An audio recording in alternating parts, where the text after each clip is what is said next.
Jules, is this a good appointment in your opinion? It's certainly a very interesting one. If you take it from Tuchel's point of view, obviously in Paris he felt that he just wanted to be a coach and could not just be a coach because of all the politics within the club, around the club. He fell out with the media in France because he thought they were too critical. He fell out with Leonardo, the sporting director. They just didn't have the same opinion. We saw that with the Tony Rudiger incident in the summer. He fell out with some of his dressing room because I think there was a point where some of his choices were counterproductive, playing Marquinhos in midfield, Danilo Pereira at the back, and some of the players didn't really understand it. But if you look from a Chelsea point of view, what will Tuchel find in Chelsea? In many ways, is very similar to Paris. He will have to work with Granovskaya, with Peter Cech, with McLaughlin. It's not an easy environment there. There's a lot of advisors around Roman Abramovich, like there's a lot of advisors around Nasser El Khelaifi in Paris and the Emir of Qatar as well.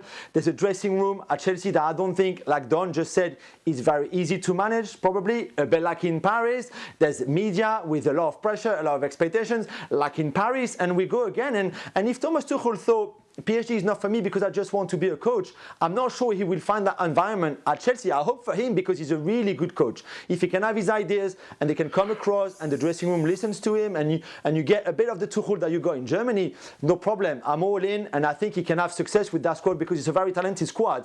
But if he just wants to coach, I'm not sure at Chelsea that's the case. Again, at Chelsea, a bit like in Paris and other big clubs in Europe, you have to be more than a coach. Is it lazy of me just to say, right, we need a German coach to bring the best out of those players, Timo Werner and Kai Havertz, Jules? We spent so much money on them. We need someone who can really bring the best out of him, and he's got to be German to do that? So I don't buy at all we need a German-speaking manager. They speak English, both Werner and Havertz, very well. If you speak English to them, they will understand. However, if you ask me who right now, as a manager, knows and who is available. So Nagelsmann is not available. Peter Bosz, who had Werner and Havertz before, and is not available either.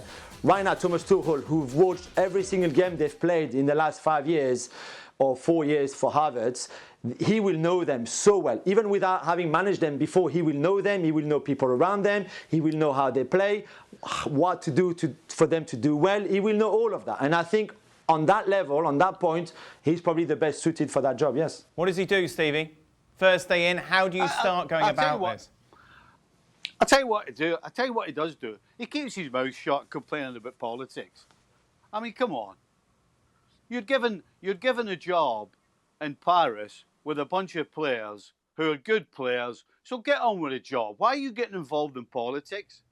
And it would be the same at Chelsea. You're getting handed a good group of players. So keep away from the politics. What's this politics nonsense? Go and coach the team.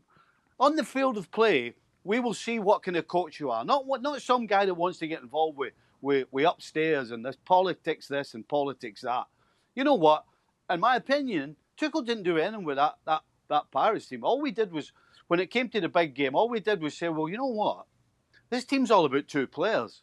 Because it seemed that the rest were just a sidebar.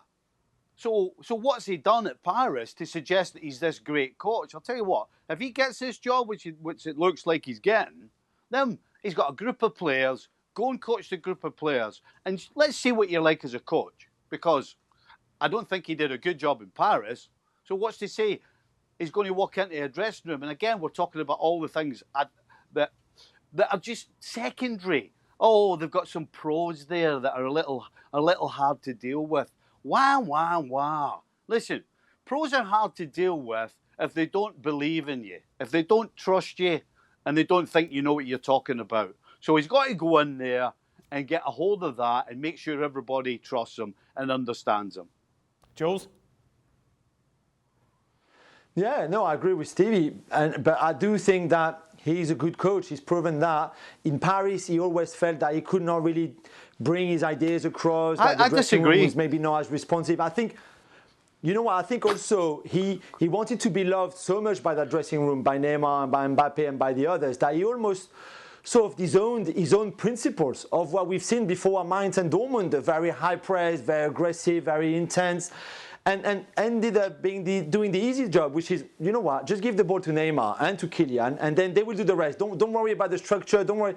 And I think that's what in the end cost him, because one of the reasons why he was signed from Paris, there was no identity there. The football was rubbish. And again, Stevie is right, he can't do that at Chelsea. He will have to put something in place. He will have to have a plan, have an idea, whether the dressing room responds to it or not. He will have to be a bit tougher than he was in Paris, for sure. Well, thank you very much for watching ESPN on YouTube. For more sports highlights and analysis, be sure to download the ESPN app. And for live streaming, premium content, and let's not forget as well, ESPN FC 7 days a week. Subscribe to ESPN+.